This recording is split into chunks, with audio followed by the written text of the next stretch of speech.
આ તમે જે દ્રશ્યો જોયા તે ગોંડલના સુલતાનપુરથી સામે આવ્યા છે। મામલતદાર કચેરીએ ખેડૂતો એકત્રિત થઈને આમ આદમી પાર્ટીના નેતા જિગીશા પટેલનો વિરોધ કરી રહ્યા છે। એટલું જ નહીં, ખેડૂતો દ્વારા જિગીશા પટેલ હાય હાયના નારા લગાવવામાં આવ્યા છે। આ પાછળનું કારણ એ બહાર આવ્યું છે કે ગોંડલના સુલતાનપુર ખાતે કેઆરપી એટલે કે કૃષિ રાહત પેકેજના ફોર્મ આપવાના વીસી એટલે કે વિલેજ કોમ્પ્યુટર ઓપરેટર 130 રૂપિયા ચાર્જ લેતો હતો। જિગીશા પટેલે સ્થળ પર પહોંચીને આખા મામલાનો ભાંડો ફોડ્યો હતો અને આ પછી વીસીએને સસ્પેન્ડ કરાતા ગોંડલનું રાજકારણ ગરમાઈ ગયું છે।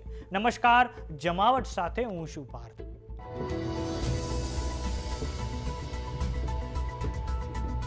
ગોંડલમાં વીસીએના મુદ્દે રાજકારણ બરાબરનું ગરમાઈ ગયું છે, કેમ કે ગુજરાતમાં જે કમોસમી વરસાદ પડ્યો તે પછી ગુજરાત સરકાર દ્વારા એક કૃષિ રાહત પેકેજની જાહેરાત કરવામાં આવી છે અને આ માટે ગોંડલના સુલતાનપુર ખાતે એક વીસી એટલે કે વિલેજ કોમ્પ્યુટર ઓપરેટર એક ખેડૂતોને કૃષિ રાહત પેકેજ આપવાના એક્સ્ટ્રા 100 થી 130 રૂપિયા લેતો હતો। આ પછી આમ આદમી પાર્ટીના નેતા જિગીશા પટેલ પોતે સ્થળ પર પહોંચી ગયા હતા અને સમગ્ર ઘટના પ્રકાશમાં આવતા વીસીને હવે સસ્પેન્ડ કરવામાં આવ્યો હતો અને જિગીશા પટેલનું કહેવું હતું કે તમને કયો આદેશ આપવામાં આવ્યો છે કે કયો પરિપત્ર બહાર પાડવામાં આવ્યો છે કે જે અંતર્ગત તમે આ એક્સ્ટ્રા 130 રૂપિયા ઉઘરાવી રહ્યા છો, પરંતુ તે પછી ગોંડલમાં મામલતદાર કચેરીએ જિગીશા પટેલ હાય હાયના નારા લગાવવામાં આવ્યા છે।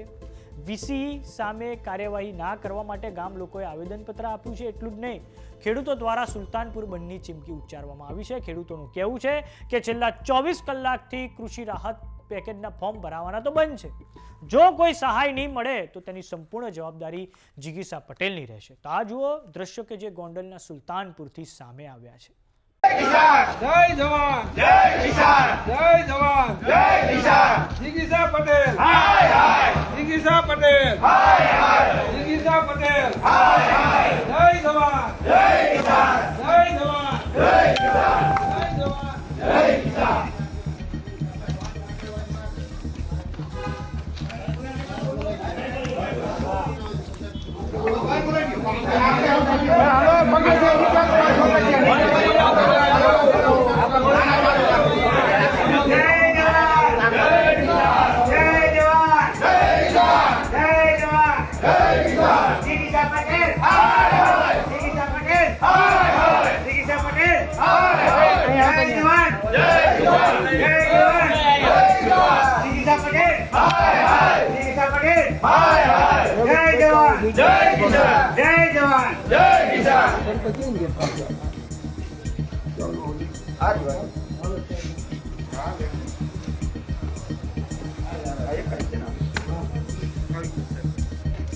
जय जवान, जय किसान, जय जवान, जय किसान। जિગીશા પટેલ હાય હાય, જિગીશા પટેલ હાય હાય, જિગીશા પટેલ હાય હાય। જય જવાન, જય કિસાન, જય જવાન, જય કિસાન। જિગીશા પટેલ હાય હાય, જિગીશા પટેલ હાય હાય। જય જવાન, જય કિસાન, જય જવાન।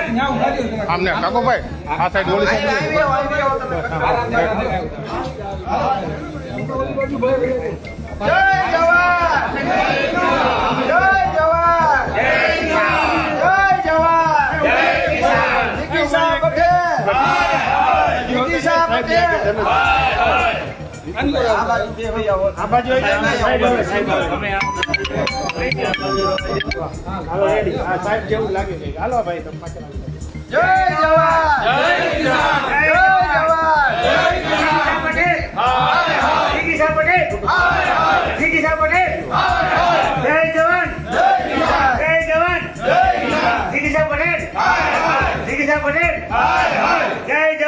વાત કરીએ કૃષિ રાહત પેકેજની તો ગુજરાતમાં ઘણી બધી જગ્યાએ એવી ઘટનાઓ પ્રકાશમાં આવી છે કે જ્યાં જ્યાં ખેડૂતો કૃષિ રાહત પેકેજના ફોર્મ લેવા જાય છે તે પછી ત્યાં કાં તો સરપંચ દ્વારા કાં તો પછી લોકલ જે અધિકારી હોય છે તેના દ્વારા એ ફોર્મ લેવા માટે એક્સ્ટ્રા પૈસા ઉઘરાવવામાં આવે છે। આ પહેલાં કાલાવાડ ટીડીઓનો પણ આ લેટર બહુ વાયરલ થયો હતો અને તે પછી અમરેલીના લીલિયા ખાતે પણ આવી જ એક ઘટના પ્રકાશમાં આવી હતી, જેમાં લીલિયાના સરપંચ દ્વારા એવું કહેવામાં આવ્યું હતું ખેડૂતને કે તમે બાકી રહેલો પંચાયત વેરો ભરી દો તો જ તમને ફોર્મ આપવામાં આવશે। આમ ખેડૂતોને આ કૃષિ રાહત પેકેજના ફોર્મ લેવા માટે પણ હવે પારાવાર મુશ્કેલીઓનો સામનો કરવો પડી રહ્યો છે।